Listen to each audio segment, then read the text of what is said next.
할렐루야. 우리 옆분과 인사합시다. 하나님 우리 함께 하신다. 시작. 자, 우리 얼굴을 보면서 환하게 웃으면서 이렇게 인사합시다. 당신의 얼굴을 보니 하나님의 얼굴을 보는 것 같습니다. 시작. 당신의 얼굴을 보니 하나님의 얼굴을 보는 것 같습니다. 반갑습니다.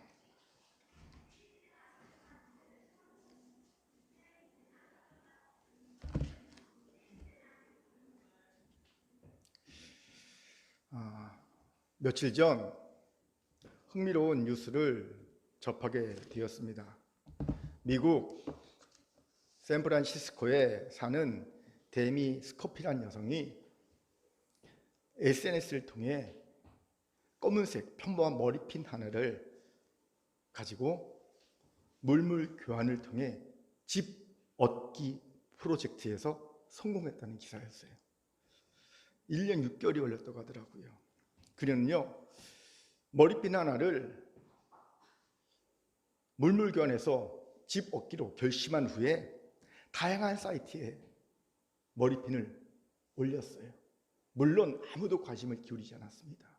몇 개월 동안 반응이 없었어요. 하지만 포기하지 않고 계속 평범한 검은색 머리핀 하나를 올렸어요. 그리고 드디어 몇 개월 만에 이 머리핀을요, 귀걸이랑 교환하게 되었습니다. 여기부터 시작된 거예요. 이 귀걸이는요, 유리잔 4개로 교환됐고요. 유리잔 4개는요, 진공 청소기로 순차적으로 교환해 나갔습니다. 그리고 드디어 28번째 만에 $40,000 상당의 오프로드형 트레일러와 방 2개, 욕실 하나, 뒷뜰, 넓은 뒷뜰이 딸린 집을 바꾸는데 성공함으로 집 얻기 프로젝트에 성공합니다. 저는 이 뉴스를 접하면서 물론 이 여성이 이 물물 교환하면서 사기도 당해요. 다이아몬드인 줄 알고 바꿨는데 알아봤더니 가짜예요. 충격을 받지요. 하지만 포기하지 않고 다시 처음부터 시작했다고 해요. 이 여인의 그 불굴의 의지에 놀랍고 부러웠습니다. 그렇지만 제가 진짜 놀란 것은요, 다른 것이 아니라 이런 생각 자체를 했다는 거예요. 어떻게 평범한 몇 센트짜리 머리핀 하나를 가지고 물물 교환해서 집을 얻을 생각을 했을까? 도저히 저 같으면 이런 생각이 안 나올 것 같아요. 이런 생각을 했다는 것 자체가 너무 놀랍고 부러웠습니다. 도전이 되었습니다.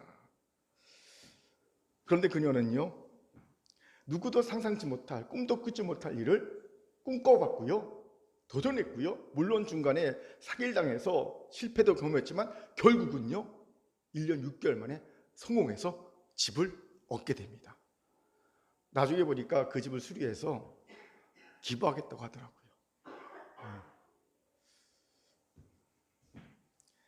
사실 많이 부끄러운 면이 있었어요. 왜 제가 놀라움과 함께 부끄러움을 느꼈을까요? 사실 이런 꿈은 우리 그리스도인의 전매 특허여야 하기 때문입니다. 이건 무슨 말입니까? 간단합니다. 우리 예수님께서는요, 이런 말도 안 되는 꿈을 꾸신 분이시기 때문이죠. 예수님께서 이 땅에 하나님 나라를 세우시기 원하셨습니다. 그렇게 제자들에게 가르쳐 주신 기도문에도 아버지의 나라가 오게 하시며 아버지의 뜻이 하늘에서와 같이 이 땅에서도 이루어지게 하소서라고 가르치고 계신 걸 보게 되죠. 예수의 간절한 소망입니다. 하나님의 나라가 이 땅에 임하는 것, 이 땅에 하나님의 나라를 만드는 것, 간절한 소원이셨고요. 이걸 위해 이 땅에 오신 분이십니다.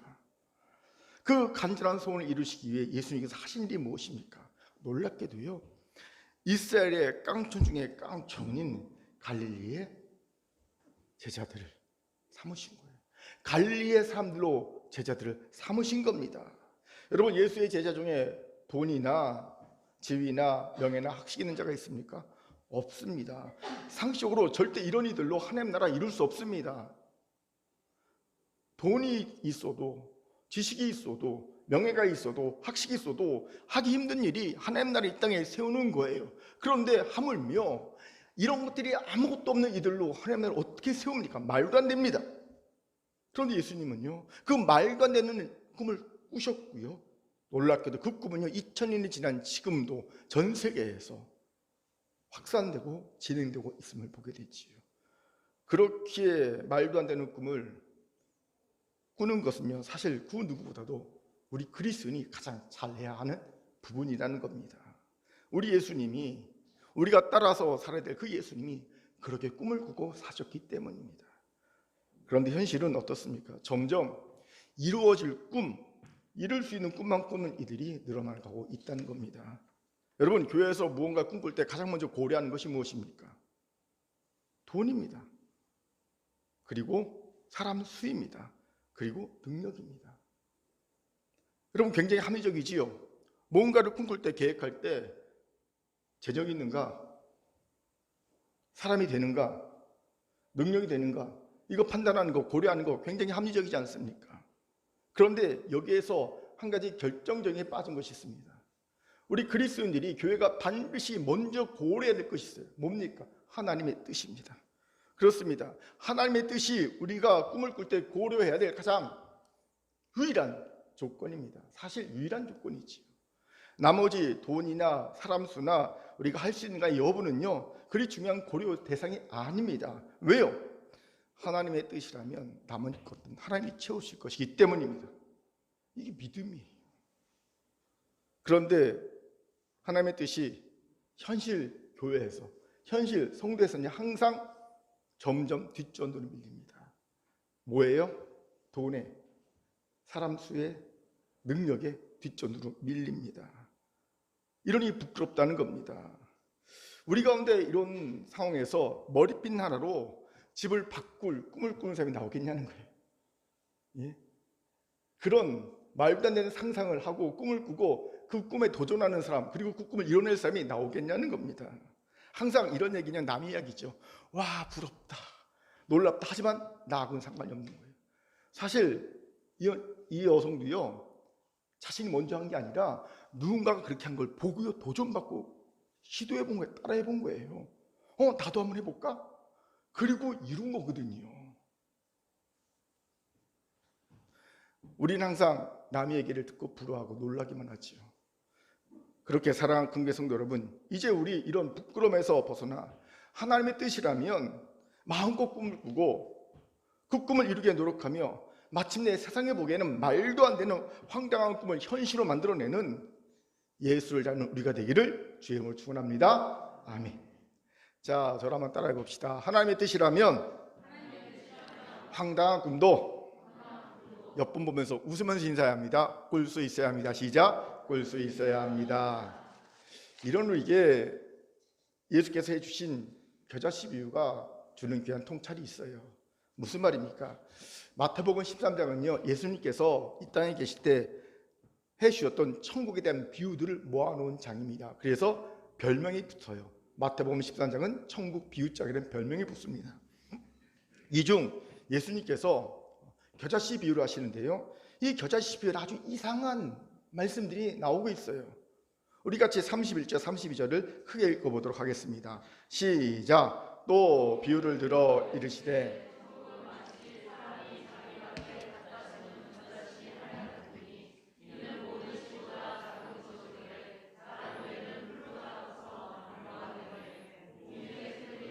그 가지에 깃들이느냐. 아멘.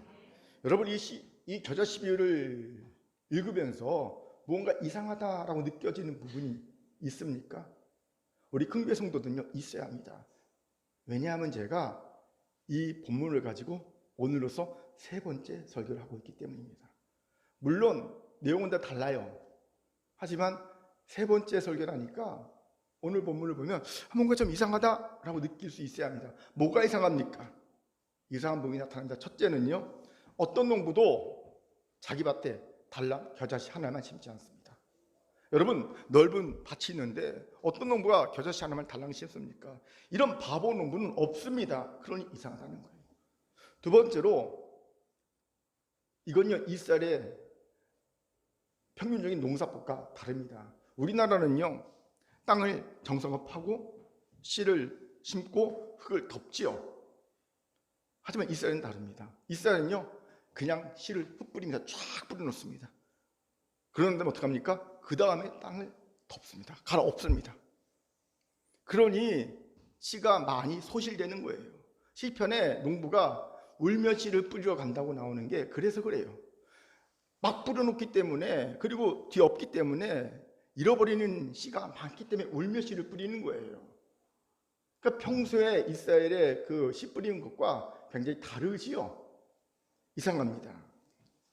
세 번째, 생물학적으로 겨자씨는 결코 겨자나무가 될 수 없기 때문이에요. 겨자는요, 생물학적으로 나무, 목과가 아니라 풀과 다년생 풀이기 때문입니다. 식물 도감에 보면 겨자는요, 보통 1m 30에서 1m 50cm 정도 자라나는 다년생 풀이죠. 나무가 아닙니다. 그러니 겨자씨를 심고 공중에 새들이 와서 그까지 깃들일 정도의 나무로 성장하기를 바라는 것은요, 황당하기 그지없는 거예요. 이건 사실 꿈이 아니라 망상이지요. 풀을 심어놓고 나무가 되길 바란다? 이게 꿈입니까? 망상이지요. 절대 이루어질 수 없는 일이기 때문입니다. 보세요. 예수님의 겨자씨 비유에는요, 이런 이상한 점이 발견됩니다. 물론 비유는요, 원래 극단적인 형태를 많이 띱니다. 비유의 효과를 높이기 위해. 그것을 감안한다 하더라도 이 비유에는요, 이상한 점이 있습니다. 이 세 가지가 이상하죠. 특별히 겨자씨를 심어놓고 겨자나무를 꿈꾸는 것은요, 망상처럼 보입니다. 이 비유에서 농부는 하나님이시고요, 겨자씨는 예수의 공동체, 예수의 제자를 뜻합니다. 이 말은 하나님이, 즉 예수님이 제자 공동체를 만들어 놓고 이런 황당한 꿈을 꾸셨다는 겁니다. 제자들은 풀 정도밖에 안 되는데 이 풀이 나무로 변하는 황당한 꿈을 꾸셨다는 거예요. 그리고 이 하나님이 꾸신, 예수께서 꾸신 황당한 꿈이 사실 제게 큰 위로가 되었습니다. 왜입니까? 사실 큰 교회는 개척 15년 동안 참 많은 수고 헌신을 했지요. 100개의 교회가 개척하면 3년 안에 한두 개만 살아남는 현실에서 애써 수고해서 여기까지 왔습니다. 그런데 돌아보니까 한다고 한 헌신과 수고가 사실 넓은 밭에 심은 겨자씨 하나가 같다는 생각이 들었어요. 제가 3일 동안 몸이 좀 안 좋아서 쉬면서 이런저런 생각하면서 돌아보니까, 15년을 돌아보니까 많은 수고 헌신을 했어요. 그런데 그게 이 넓은 밭에 심겨진 겨자씨 하나같이 느껴지더라고요. 야, 별것 없다. 또 오늘 개국식을 하는 빅사이엔 방송국 BBN도 사실 넓은 밭에 심겨진 겨자씨 하늘 같다라는 느낌이 들었기 때문입니다. 그렇게 내심 이 정도로 뭘 할 수 있을까 싶은 마음에 낙심은 아니었어요. 결코 낙심은 아니었는데 부끄러운 마음이 들었습니다. 이 정도로 뭘 할 수 있을까? 이런 제게 하나님이 넓은 밭에 겨자씨 하나를 달랑 심어서 공중에 새가 깃드는 겨자나무를 만드신다고 하니 이게 얼마나 큰 위로가 되는지요. 와, 이건 단순한 양적 증가만의 의미가 아니잖아요. 질적 증가의 의미잖아요. 질적 변화의 의미잖아요. 풀이 나무가 되는 거니까. 즉 하나님께서 우리 공동체를 양적인 증가와 함께 질적으로 변화시키신다는 거예요. 큰 용서를 만드신다는 거예요. 이런 약속으로 들려줬다는 거지요. 집에 있으면서 할렐루야가 아닐 수 없었습니다. 이때는 할렐루야 하는 겁니다. 할렐루야. 그렇게 사랑하는 큰교회 성도 여러분, 우리도 하나님의 말도 안 되는 꿈에 동참하길 바랍니다. 그래서 진짜 겨자씨 하늘에서 공중에 새들이 깃드는 겨자나무로의 말도 안 되는 변화를 경험할 수 있기를 주의 이름으로 축원합니다. 아멘. 이것도 중요한 질문이 생기지요. 그럼 어떻게 하면 이 말도 안 되는 하나님의 꿈에 동참할 수 있을까요? 우리 같이 알아봅시다. 먼저는 우리가 비록 겨자씨 하나리라도 기죽지 말고 포기하지 말아야 한다는 겁니다. 여러분, 하나님에게는요, 겨자씨가 한 부대, 두 부대, 한 트럭이 있든지 하나를 있든지 그게 중요하지 않아요. 하나님은요, 돌들로도 찬양하게 하실 수 있는 전능의 하나님이시기 때문입니다. 그렇게 비록 내가 겨자씨 하나처럼 보일지도, 아니 실제 내가 겨자씨 하나이라 할지라도 절대 기죽지 말고 포기하지 말아야 합니다. 다윗을 보십시오. 그는 사울왕에게 쫓길 때 사울왕에게 자신을 2번이나 벼룩이라고 말합니다. 표현합니다. 그중 한 부분을 읽겠습니다. 사무엘상 26장 20절 같이 읽겠습니다. 시작. 그런즉 청하건대 여호와 앞에서 먼 이곳에서 이제 나의 피가 땅에 흐르지 말게 하옵소서. 이는 산에서 매출하기를 사냥하는 자와 같이 이스라엘 왕이 한 벼룩을 수색하러 나오셨음이니이다. 아멘. 다윗이 얼마나 철저하게 낮아졌는지를 알 수 있는 대목이죠. 자신을 벼룩이라고 칭하니까 2번이나.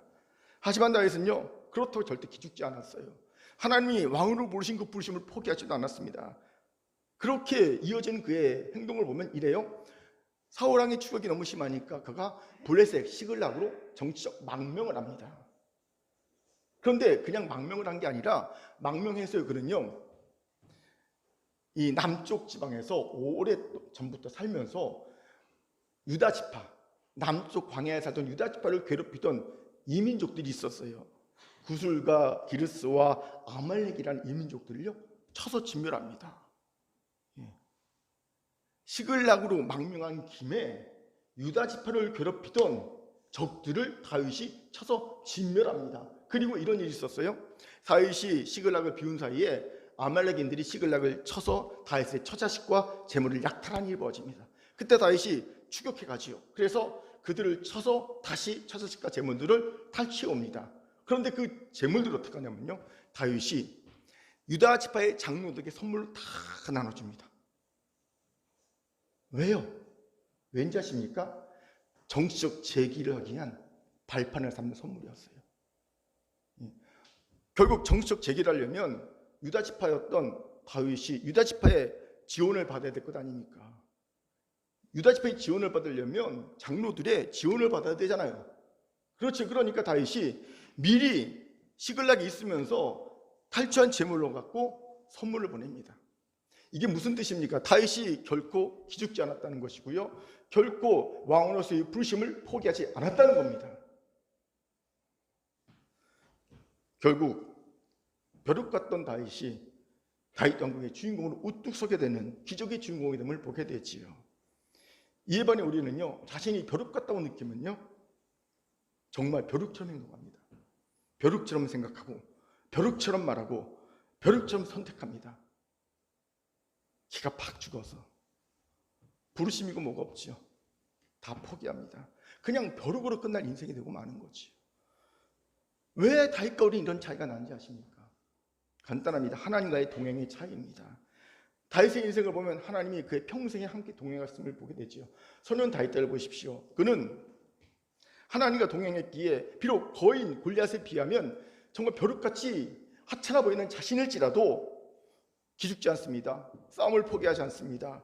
다윗이 뭐라고 하면 나갑니까? 너는 칼과 창과 담창을 내게 오거냐? 나는 만군의 여호와 이름, 내가 모욕한 이스라엘 군대의 하나님 이름으로 내게 나아가노라. 하나님 이름을 얘기하며 하나님과 동행을 선포하며 나아갑니다. 골리앗을 한 방에 쳐 죽이고 하나님의 영광을 높이지요. 하나님과 동행했던 다윗이었어요. 이런 다윗의 동행은, 하나님과의 동행은 평생에 걸쳐 계속되지요. 사울왕에 쫓겨 도망칠 때에도 그는 하나님과의 동행을 합니다.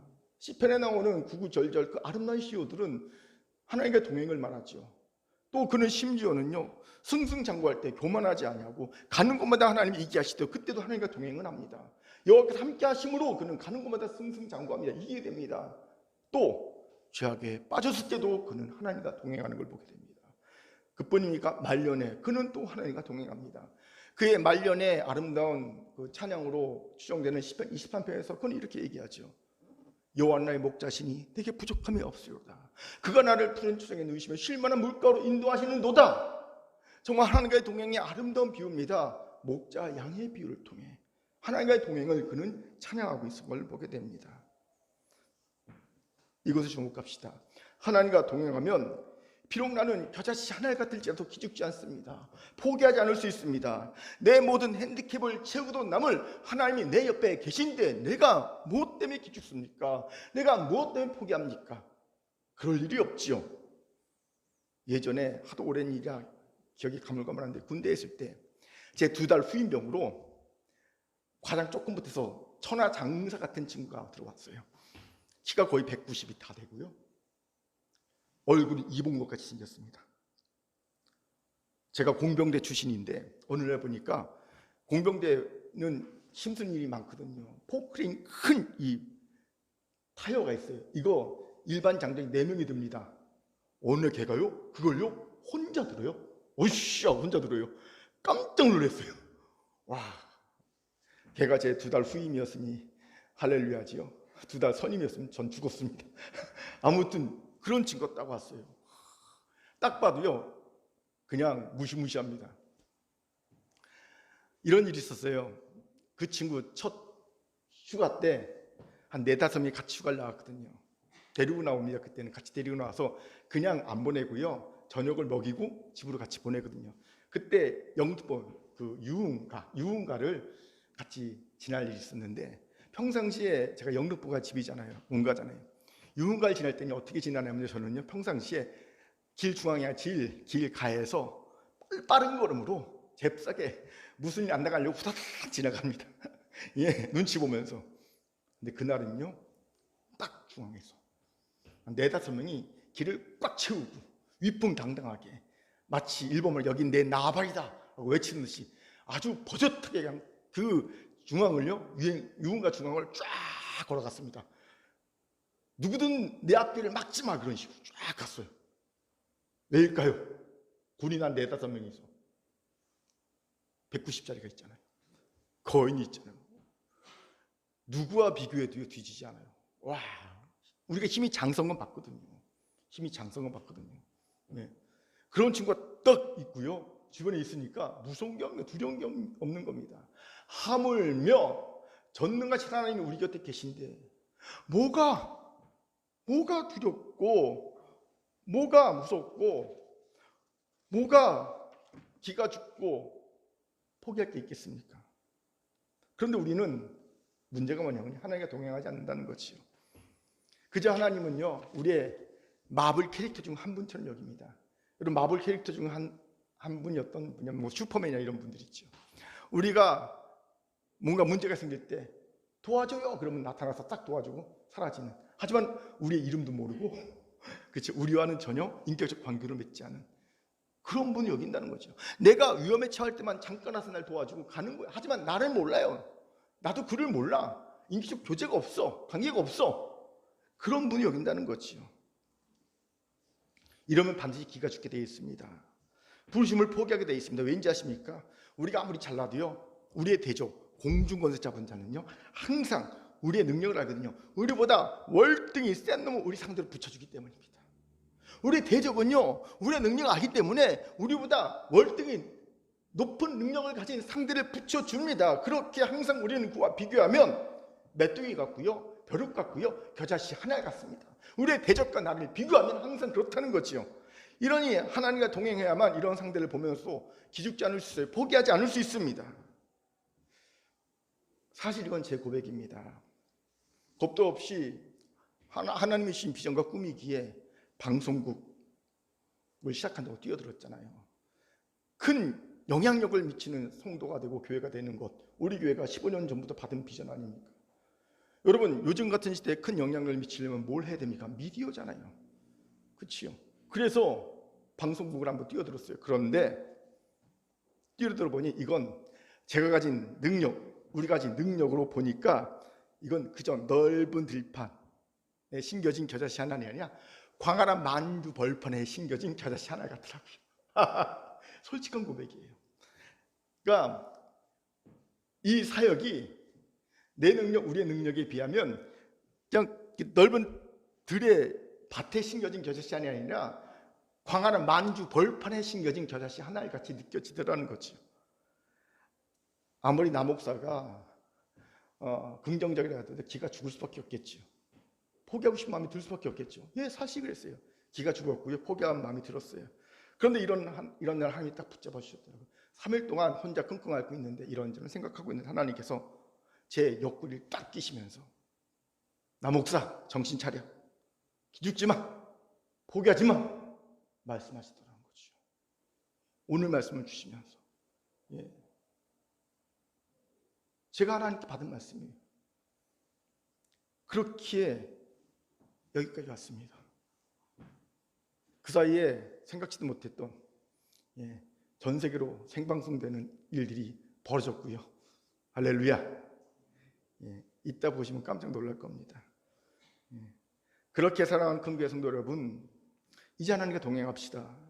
이미 하나님은요 준비가 되셨기 때문에 우리만 동행하기로 결단하면 됩니다.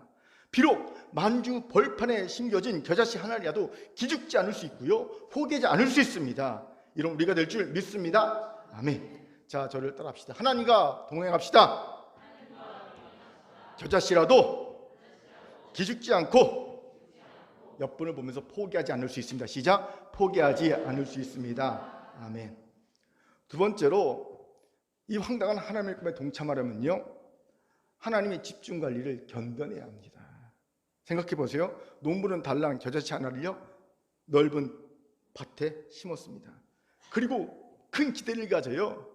겨자씨 하나 달랑 심어놓고 이 겨자씨가 이 풀이 나무로 자라서 큰 가지를 뽑고 그 가지에 많은 새들이 와서 안식을 하는 그런 나무들 기대를 갖습니다. 황당한 기대를 갖습니다. 자, 그럼 이 다음에 어떤 농부의 행동이 예상이 될까요? 당연히 그 겨자씨 안에 집중하는 모습이 예상이 되지요. 당연합니다. 넓은 밭에 고작 하나를 달랑 심었으니 이런 예상되지요. 이것은 어떤 의미일까요? 내가 이제는 이 하나에 집중하겠다. 하나에 내가 열심히 집중해서 이 하나를 제대로 한번 키워보겠다라는 농부의 의지의 표현이라는 거죠. 하나를 심은 것은요. 여기서 농부는 하나님을 상징합니다. 이것에 주목합시다. 넓은 밭에 심겨진 겨자씨 하나이지만 하나님의 꿈에 동참하기를 원합니까? 그렇다면 농부이신 하나님의 집중 관리를 각오하셔야 합니다. 제가 왜 각오라는 단어를 쓴지 아십니까? 그 과정이 결코 편하고 행복하지만 않기 때문입니다. 농사를 한번 생각해 봅시다. 겨자씨가 큰 나무가 되려면 어떤 과정을 겪습니까? 좋으면 일단 필요한 물, 필요한 햇빛, 필요한 양분 마음껏 공급될 겁니다. 우리가 소위 행복하고 즐거워하는 은혜들, 우리가 풍부하게 말하는 은혜들이 주어질 겁니다. 여러분, 그래요. 하나님은요, 꿈을 심으면요, 그 꿈을 감당할 만한 은혜도 주십니다. 지혜도 주시고, 지식도 주시고, 사람도 붙여주시고, 능력도 주시고, 건강도 주시고 주십니다. 하나님은 할 수 있는 능력을 주십니다. 할렐루야죠. 하지만 이것만 있는 게 아니에요.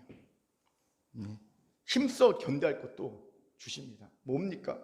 가장 먼저는 껍질이 썩어지는 과정이에요. 아니, 겨자씨가 껍질이 썩어져야지요. 그렇죠? 그래야지 씨를 내리고 뿌리를 내리고 줄기를 뻗지요. 즉, 예수를 믿기 전에 내가 주인이 되어 내 뜻대로 내 감정대로 살고자 하는 내 의지, 내 옛자, 이 옛자, 내 의지가 죽고 이젠 오직 예수를 주인으로만 섬기고자 살고자 하는 새로운 자아가 생겨나는 거듭난 과정이 있어야 한다는 거예요. 이게 결코 쉬운 과정이 아닙니다. 하지만 겨자씨의 꿈을 꾸기 위해서는 반드시 거쳐야 하는 과정입니다. 내가 죽고 옛사람이 죽고 예수의 사람이 나로 새롭게 거듭나는 이 과정, 이게 어렵지만 반드시 있어야 합니다. 이를 위해 하나님은요, 고난을 주십니다. 고난이야말로 내 옛사람을 죽이고 옛자를 죽이고 새로운 자로 거듭나게 하는 촉진제거든요. 그렇게 고난을 각오하고 감내해야 합니다. 하나님의 집중 관리를 받을 때 고난을 주시거든요. 그중 어쩌면 가장 견디기 힘든 고난은요, 하나님이 나를 버리신 것은 아닐까, 하나님이 나를 잊어버리신 것은 아닐까, 이대로 내 인생이 끝나는 것은 아닌가, 내 인생이 지금 낭비되고 있는 것은 아닌가, 퇴보하고 있는 건 아닌가라는 생각이 들 때일 겁니다. 특히 비전과 꿈이 큰 사람일수록, 사명을 받은 사람일수록 이것이 제일 큰 견디기 힘든 고난입니다. 시편 77편 7절을 보면 아삽의 시가 나오는데, 아삽이 이런 고난 가운데 있었을 겁니다. 그는 이렇게 고백합니다. 주께서 영원히 버리실까? 다시는 은혜를 베풀지 아니하실까? 그 인자하심은 영원히 끝났는가? 그의 약속하심도 영원히 폐하였는가? 하고 그는 하나님 앞에 탄원하며 기도합니다. 그의 고난은요, 하나님이 나를 잊어버리신 것은 아닐까 하는 것이었어요. 이게 사명자가 겪는 가장 큰 고난이에요. 혹시 우리 중에 이런 마음이 드는 분이 있습니까? 하나님이 날 잊으신 건 아닌가? 나는 이대로 그냥 끝이 난 건 아닌가? 더 이상 하나님께 쓰임받지 못하는 것은 아닌가? 내 인생이 이렇게 낭비되고 있는 건 아닌가라는 그런 두려움 있는 분이 있습니까? 사명자에게 주신 고난인 거예요. 그런데 여러분, 이런 분을 꼭 기억하시기 바랍니다. 잊혀진 듯한, 낭비된 듯한 그 시간은 하나님의 집중 관리의 시간이라는 거예요. 사실은 모세가 40세에 미디안 광야로 도망갑니다. 그래서 80세가 될 때까지 미디안 광야에서 장인의 양이나 치면서 세상으로 보면 인생 낭비하듯 40년을 보냅니다. 잊혀진 시간, 낭비된 시간, 퇴보된 시간으로 보여집니다. 하지만 사실 그 시간은요, 하나님의 집중 관리의 시간이었어요. 왠지 아십니까? 이 40년 동안 하나님은요, 모세의 자아를 죽이셨거든요. 그리고 김장 배추에 숨을 죽이는 것처럼 모세의 숨을 확 죽이셨어요. 하나님 쓰기 편하시도록. 그렇게 집중 관리의 시간이었다는 거지요. 이거를 꼭 기억하시기 바랍니다. 오히려 내가 지금 하나님의 집중 관리를 받고 있다라고 깨달으셔야 합니다. 그러면 반드시 하나님이 다시 부시는 기회를 허락하실 줄 믿습니다. 아멘. 두 번째로 잘 자라기 위해서 어떻게 합니까? 썩어지는 것뿐만 아니라 이제 주변에 잡초를 뽑아줘야지요. 가지를 쳐줘야 되죠. 해충을 잡기 위해 농약도 뿌려줘야 합니다. 이런 과정 등이 있어야 되지요. 즉 옛생활 습관, 구습 정리돼야 합니다. 내 안에 숨어있던 죄악이든 드러나는 죄악들 없애야 합니다. 이를 위해 가지치기 같은 내 삶을 잡고 있던 포기하기 싫은 그것들을 가지쳐내야 합니다. 고통이 따르지만 농약도 쳐야 합니다. 아픈 말도 들어야 하고요, 힘든 일도 겪어야 합니다. 쓴 약도 먹어야 합니다. 이것이 하나님의 집중관리입니다. 이 하나님의 집중관리를 견뎌내야 합니다. 여기에 연약함이 있더라는 거지요. 겨자씨 하나의 꿈을 꾼다고 하면서 이런 하나님의 집중관리를 싫어합니다. 거반이들이 많습니다. 썩어질 마음도 없고요, 주변에 잡초를 뽑거나 가지를 전지당하고 싶은 마음도 없습니다. 해충 잡을 생각조차 없습니다. 농약 싫습니다. 이유는 간단합니다. 먼저는 당장 힘들기 때문입니다. 미래는 좋지만 사람은 당장 힘든 건 더 싫거든요. 당장 힘들어요. 그런데 아십시오, 이 하나님의 집중관리를 견뎌내지 못하면 겨자씨의 꿈은 망상이 되고 맙니다. 여러분, 꿈과 망상의 대표 차이가 뭔지 아십니까? 꿈은요, 그 꿈을 위해 내가 헌신합니다. 노력합니다. 고난도 참아냅니다. 하지만 망상은요, 절대 노력하지 않아요. 그리고 망상은요, 고난이 오면요, 회피합니다. 이게 꿈과 망상의 차이입니다. 여기서 저는요, 나는 가족이 구원받았으면 좋겠어, 나는 부자가 됐으면 좋겠어, 나는 교회가 큰 교회가 부흥되면 좋겠어 라고 말하는 많은 분들의 얘기가 사실은 꿈이 아니라 망상이라는 사실을 깨닫게 됩니다. 왜? 노력하지 않거든요. 그리고 고난이 오면요, 회피해버립니다. 말은 그렇게 했지만 실제 그 말이, 그 꿈이 되려면요, 노력해야 되고 고난을 감내해야 되는데 고난이 오면 회피하잖아요. 이거 망상입니다. 다 알듯이 여러분, 꿈에는 반드시 대가가 따릅니다. 가만히 앉아 있어서 열면 똑 따먹을 수 있는 꿈은 없어요. 제가 우연히 어떤 영상을 봤더니 부자가 된다고 들었더라고요. 부자가 된 사람이 말하더라고요. 부자가 되려면 일단 돈을 많이 벌어야 합니다. 하지만 그것만은 부족합니다. 안 써야 되는 거예요. 그러더라고요. 먹을 거 다 먹고 할 거 다 하고 쓸 거 다 쓰면서 언제 부자가 되냐고. 들어보니 진짜 그렇더라고요. 그렇구나. 세상의 부자도요, 부자가 되는 꿈을 꿔도요, 그게 꿈이 아니라 꿈이 되려면, 망상 있는 꿈이 되려면요, 노력합니다. 고난을 감내합니다. 하물며 하나님 나라의 꿈을 꾸는데, 겨자씨의 날이 겨자나무가 돼서 큰 가지를 뻗는 꿈을 꾸는데 고난 감내해야지요. 열면 똑 따먹으려는 그런 생각은요, 잘못된 생각이죠. 또 두 번째는 농부신 하나님께 집중관리를 받는 것이 마치 자유의 박탈처럼 느껴지기 때문에 싫다는 거예요. 일단 고난 싫고 어려운 거 싫고 일단 자유의 박탈 싫다는 겁니다. 그러니 거부감이 드는 거지요. 그런데 이런 이들이 모르는 것이 있어요. 인간은요, 누구나 인간으로 태어난 순간 구속되어 있는 상태라는 거예요. 노예 상태입니다. 제가 얼마 전에 급진적 제자도 책을 소개하면서 존 하워드 요도라는 분을 소개한 적이 있어요. 유명한 분이죠.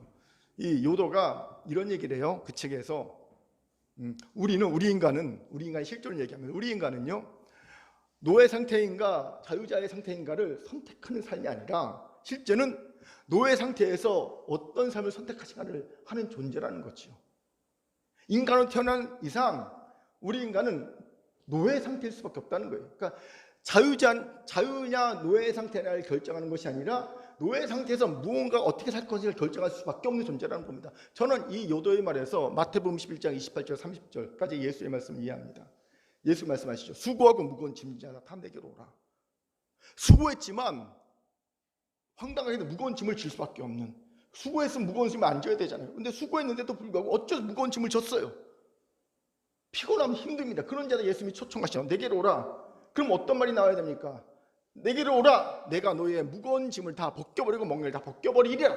이런 말씀이 나와야 되잖아요. 그런데 그 뒤에 뭐라고 말씀하시고, 나는 마음이 오냐고 겸손하니 나의 멍에를 메고 내게 와서 배우라. 그러면 너의 마음이 힘을 얻으리니 내 멍에는 쉽고 내 짐은 가벼움이라. 이게 무슨 말입니까? 멍해지고 있는 사람에게 오라고 말씀하십니다. 왔습니다. 멍에를 벗겨줄 줄 알았더니 오히려 말씀하시다. 멍에를 교체하자. 네가 진 멍에는 무겁고 어렵다. 하지만 내가 지우는 멍에는 쉽고 가볍다. 그냥 내 멍에로 바꾸라 말씀하십니다. 왜 이런 말씀하십니까? 예수님도 아신 겁니다. 인간은 태어나면서부터 어쩔 수 없는 무언가에 구속된 존재라는 겁니다. 노예 상태라는 거예요. 우리는 노예 상태에서의 선택만 할 수 있는 존재라는 겁니다. 이것이 인간의 실존입니다. 여러분, 하나님의 집중관리를 받는 것이 자유의 박탈처럼 느껴지십니까? 그럼 이렇게 말씀드리겠습니다. 하나님이 집중관리 안 받아도 여러분은 여전히 자유가 없습니다. 받으나 안 받으나 자유는 없어요. 물론 하나님의 집중관리를 받으면 박탈되는 자유가 하나 있어요. 뭔지 아십니까? 죄 지을 자유. 하나님의 집중관리를 받으면 죄 지을 틈이 없어요. 혹시나 죄를 지어도요 바로바로 징계가 떨어집니다. 어떤 분은 이런 말을 했어요. 목사님, 나는요 죄를 지면 바로 들켜요. 죄를 지면 반드시 무슨 문제가 생겨져요. 이런 분이 있지요. 이런 분은요 내가 지금 하나님의 집중관리를 받고 있다는 사실을 깨달으시기 바랍니다. 은혜인 줄 아세요. 그렇기에 주저하지 말고 하나님의 집중관리를 받기를 소원하시기 바랍니다. 아멘. 이걸 거부하면 그냥 그 인생은요 볼품없는 겨자씨 한 알로 살 수밖에 없게 되는 거예요. 여러분, 넓은 밭에 달랑 겨자씨 하나 딱 심겨졌는데 농부가 관리 안 하면요 그냥 볼품없는 그냥 끝나는 거예요. 겨자씨 하나로요. 이 겨자씨 하나가, 달랑 겨자씨 하나가 기대할 수 있는 유일한 소망은요 농부의 집중 관리입니다. 거기에 소망이 있어요. 그것밖에 소망이 없는 거예요. 그 붙잡아야죠. 그렇게 자유의 박탈을 두려워하지 마세요. 더 큰 꿈을 위해서 말입니다. 제가 예전에 우연히 아이돌 육성 프로그램을 보면서 도전받았던 적이 있어요. 그냥 아이돌이 그냥 확 몇 개월 연습해서 나오는 게 아니라고요. 초등학교 1, 2학년 때부터 어떤 아이들이 10년 가까이 진짜 소속해서 엄청 트레이닝을 시키더라고요.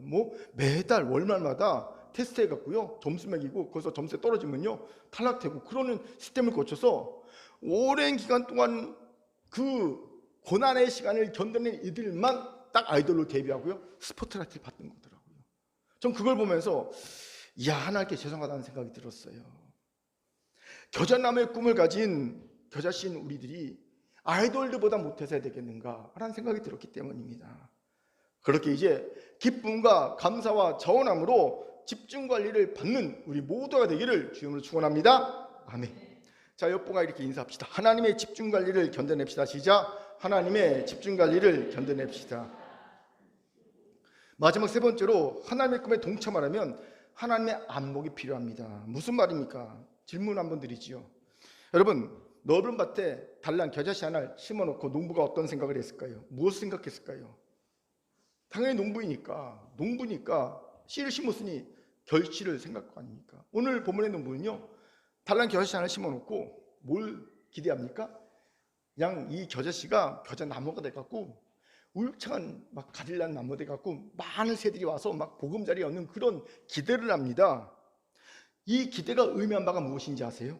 농부는요 넓은 밭에 빈 곳을 결핍으로 보지 않았고 도리어 가능성으로 봤다는 거예요. 이것이 하나님의 안목입니다. 우리가 보기에는 결핍이지만 하나님이 보시기엔 가능성인 거예요. 우리는 이런 예를 오병이의 기적에서 보게 되지요. 아예 도시락빵 5개 그리고 물고기 2마리는 성인 남자만 5,000명이 먹기에는요 턱 끝도 없는 결핍입니다. 말이 됩니까? 아이의 도시락으로 성인 남자만 5천 명이 넘는 사람을 먹이는 건 이 말이 됩니까? 결핍도 이런 결핍이 없지요. 그런데 예수님께서 어떻게 합니까? 오병을 가지고 하늘 높이 손을 들어 하나님께 감사기도 하십니다. 하나님께 감사기도 했다는 의미가 뭔지 아세요? 이거는 예수님께는 결핍이 아니라 하나님의 역사의 가능성인 거예요. 그 하나님 베푸신 기적을 가능케 하는 가능성의 오병이었던 겁니다. 오병이요. 이게 하나님의 안목입니다. 그리고 우리가 아는 대로 이 오병이어는요, 남자 성인만 5천 명이 넘게 먹고 12광주가 남는 기적의 증거가 되죠. 이런 하나님의 안목이 우리에게 필요합니다. 바로 결핍을 가능성으로 볼 수 있는 안목이죠. 이 부분에서 제게 도전을 주었던 책이 있어요. 결핍의 에너지라는 책입니다. 이 책에서 저자는요, 결핍을 직시하라고 말합니다. 회피하는 게 직시하라, 결핍을. 그리고 결핍에 좌절하는 것이 아니라 도리어 결핍을 내가 성장할 가능성으로 보는 역발상을 하라 얘기합니다. 그때 결핍을 바꿀 강력한 에너지가 생긴다고 얘기를 하죠. 그렇습니다. 이 책의 저자는요, 이렇게 말합니다. 결핍은 없음이 아니라 가능합니다. 도전이었어요. 결핍은 없음이 아닙니다. 오히려 가능성입니다. 바로 이것이 하나님의 겨자식품에 동참한 이가 가져야 될 하나님의 안목입니다. 중요한 질문이 생기죠. 어떻게 이런 안목을 가질 수 있을까요? 두 가지 믿음이 필요합니다. 첫째는 전능하신 하나님께 대한 믿음입니다. 우리 하나님은 전능하신 분입니다. 내 눈에 보이는 결핍, 전능하신 하나님을 믿는다면 하등 문제가 될 게 없어요. 무에서 유를 창조하신 분 아닙니까? 빛이 있으면 빛이 있었습니다. 하나님은요, 말씀 한마디로 천지를 창조하신 전능의 하나님이십니다. 그 하나님께 결핍이 무엇이 문제가 되겠습니까? 문제가 될 게 없어요. 이것을 믿었기에 초대교회 성도는요, 죽음도 두려워하지 않았습니다. 죽음이라는 결핍조차 두려워하지 않았고요, 세상이 감당할 수 없는 사람들이 되었음을 봅니다. 이 믿음이 우리한테 있어야 돼요. 전능하신 하나님을 믿는 믿음. 두 번째는요, 그 하나님이 나를 사랑하시는, 그건 누구도 아닌 나를 사랑하시는 믿음이 있어야 합니다. 여러분, 하나님이 나를 사랑하시는데 내 결핍을 그냥 두고 보시겠습니까? 그 아들을 아낌없이 우리를 내오신 그 하나님이 그 사랑하는 우리의 결핍을 그냥 내버려 두시겠냐는 겁니다. 말이 안 되죠. 능력이 없는 것도 아닌데, 전능하신데. 그렇기에 전능하신 하나님, 나를 사랑하시는 하나님, 이 하나님을 믿으면 우리의 결핍은 아무 문제가 되지 않습니다. 오히려 우리는 결핍 가운데 하나님의 기적을 봅니다. 가능성을 봅니다. 내 결핍이 바로 하나님의 역사에 그 손길이 미치는 것임을 우리가 보게 되는 거예요. 사실 개척 15년 동안 큰 교회는 이런 믿음 가운데 세워졌습니다. 15년 동안 우리 큰 교회는 결핍이 없은 적이 없습니다. 항상 돈이든 사람이든 장소든 결핍 가운데 있었습니다. 그런데 결핍 가운데 포기하지 않고 여기까지 올 수 있었던 것은요, 항상 결핍을 가능성으로 보았기 때문입니다. 여러분, 교회는 작지만 우리 큰 교회 아시죠? 항상 하는 일들은요, 대형교회 못지않게 여러 가지 일들 다 해왔지 않습니까? 예. 정말 우리는 지금 쭉 지나온 역사를 보면요, 어느 교회보다 활동을 많이 해왔어요. 다양한 활동을 해왔습니다. 왜요? 결핍은 결핍이 아니었어요. 결핍은 하나님의 손이 역사적 가능성을 받기 때문입니다. 그렇게 그 가능성을 믿고 도전했고요, 하나님이 이루어내셨습니다. 항상 그랬습니다. 큰 교회는 항상 결핍 가운데 있었지만 반대로 항상 가능성이 무궁무진한 공동체였습니다. 아멘. 이 믿음과 소망으로 오늘까지 이른 겁니다. 그리고 오늘 우리는 또 하나의 결핍을 보면서 새로운 가능성을 꿈꾸게 됩니다. 바로 빅사이언 방송국입니다. 여러분, 아시다시피 방송국이라 하기에는 너무나 부끄러운 결핍투성이지요. 장소든 시설 장비든 인적 구성이든 다 결핍투성입니다. 하지만 그렇게 저는 새로운 가능성을 방송국에 봅니다. 세상에 보기엔 결핍입니다. 맞습니다. 그렇지만 그 결핍이 도리어 하나님의 가능성입니다. 하나님의 기적의 창구가 되는 거예요. 이걸 보고 있습니다. 전능하신, 그리고 우리를 사랑하신 하나님이 우리의 결핍을 얼마나 풍성하게 채우실지를 꿈꾸고 기대하게 되는 가능성의 통로가 되는 거예요. 기적의 창구가 되는 겁니다. 저는 여러분도 하나님처럼 결핍을 결핍이 아닌 가능성을 보는 안목을 갖기를 축원합니다. 아멘. 여기서 깊게 생각할 것이 다 가능성의 단어입니다. 그렇습니다. 가능성 그대로, 말 그대로 가능한 정도이지 확실성이란 것은 아니죠. 확정된 것은 아니잖아요. 그렇게 가능성을 확실성으로 바꾸려면 반드시 필요한 것이 있어요. 바로 공동체입니다. 예수님께는요, 제자라는 가능성도 있었어요. 겨자씨 하나 같은 가능성도 있어요. 확정된 건 아니에요. 근데 예수님은요, 그 가능성 있는 제자들, 겨자씨 하나 같은 가능성 있는 제자들을 확실한, 확정된 것을 만들기 위해 뭘 만드신지 아십니까? 제자 공동체를 만드셨어요. 왜? 이 공동체는 마치 달걀을 부화하는 어미닭의 품 같거든요. 어미닭이 달걀을 품고 달걀을 부화시키듯이 공동체는요, 가능성 투성의 겨자씨 하나 같은 제자들을 품고 확정적인 제자로 탈바꿈시키는 요람입니다. 그렇게 하나님은 우리 큰교회에 공동체를 허락하신 줄 믿습니다. 우리에게는 결핍이라는 가능성, 확실성을 바꾸기 위해서입니다. 여러분, 우리에게는 큰교회 공동체가 필요합니다. 우리 함께 큰교회 공동체 안에서 결핍이라는 가능성을 하나하나 확인해가면서 도리어 확실성을 바꾸는 작업을 해나가길 바랍니다. 분명 그 끝에는요, 겨자씨가 겨자나무가 되는 하나님의 꿈에 동참하는 우리가 되어 있을 줄 믿습니다. 아멘. 따라합시다. 결핍은 가능성입니다. 옆 분과 이렇게 인사합시다. 공동체와 함께 합시다. 시작. 공동체와 함께 합시다. 아멘. 이제 말씀 마치죠. 하늘을 허브를 나는 백조를 보면서 항상 부러워하던 오리가 있었어요. 오리는 자신도 백조들처럼 허브를 하늘을 날고 싶었지만 오리 자신은 절대 꿈을 꿀 수 없는 너무나 황당한 꿈인 걸 알았습니다. 특히 자신은 오리 중에서 제일 못생겼고요, 오리 중에서 제일 잘 못 걸었고요, 제일 수영도 못했기 때문입니다. 그렇기에 더더욱 언감생긴 꿈을 꿀 수 없는 거였죠. 오리 중에서 못난 내가 어떻게 하늘을 날아? 말도 안 되지요. 하지만 어느 날 그 오리는 자신이 오리가 아니라 백조였다는 사실을 알게 되고요, 그토록 꿈을 꾸는 하늘을 날게 됩니다. 우리가 너무나 잘 아는 미운 오리 새끼 이야기지요. 저는 이 설교를 준비하면서 문득 미운 오리 새끼가 생각이 났습니다. 왜요? 사실은 너무나 당연하게 가능한 꿈을 이루지 못할 황당한 꿈으로 여기고 있던 그 미운 오리 새끼가 바로 우리라는 사실을 깨달았기 때문입니다. 그런데 왜 미운 오리 새끼가 오랫동안 백조인지 모르고 살았습니까? 한 번도 자신을 제대로 보지 않았기 때문에, 한 번도 누군가가 너는 오리가 아니고 백조라고 말해주지 않았기 때문입니다. 마찬가지로 우리도 우리 자신을 제대로 보지 않아요. 우리에게 그 누구도 너는 백조라고 얘기해 주지 않아요. 그러면 우리는 백조임에도 불구하고 오리인 줄 알고 하늘을 날 수 있는 당연한 그 가능성, 그거를 생각도 못한 채 꿈만 꾸고 삽니다. 그런데 너무나도 놀랍게도 우리에게는요, 너는 오리가 아니라 백조야, 넌 날 수 있어 말씀해 주신 분이 계세요. 바로 예수님입니다. 예수님이 우리에게 찾아오셨잖아요. 그 말씀하십니다. 사랑하는 나의 자녀야, 너는 내가 핏값으로 산 내 자녀란다. 너는 하나님의 자녀란다. 너는 이제 내 안에 구하고 내 말이 너희 안에 구하면 무엇이든지 원하는 대로 구하면 이룰 수 있는 자간다. 심지어 너는 저 산들로 명하여 바다에 던지라면 그대로 될 수 있는 그런 존재란다.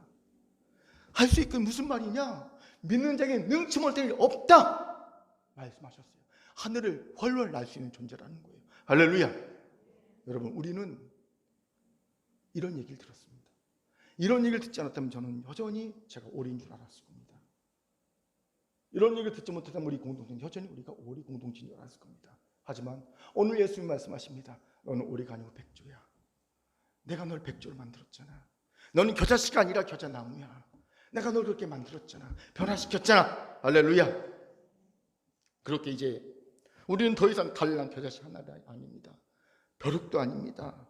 우리는 만주 벌판과 같은 밭이라도 가득 채울 그까지 수많은 새를 품을 큰 겨자나무입니다. 우리의 겨자나무의 꿈은 망상이 아니고 가능성이고요, 우리의 그 가능성 현실화할 공동체도 있습니다. 그렇게 사랑하는 큰교회 성도 여러분, 이제 우리 하나님처럼 겨자씨 꿈을 가집시다. 이를 위해, 이에 동참하기 위해 오늘 말씀처럼 하나님과 동행함으로 기죽지 마세요. 포기하지 마세요. 하나님의 집중관리를 기쁨과 차원으로 받으세요. 결핍을 가능성을 보는 하나님의 안목을 가집시다. 가능성 확성을 바꾸는 공동체를 갖기 바랍니다. 바라기는 1년 뒤에 또 창립 16주년 기념일이 있을 것이고요.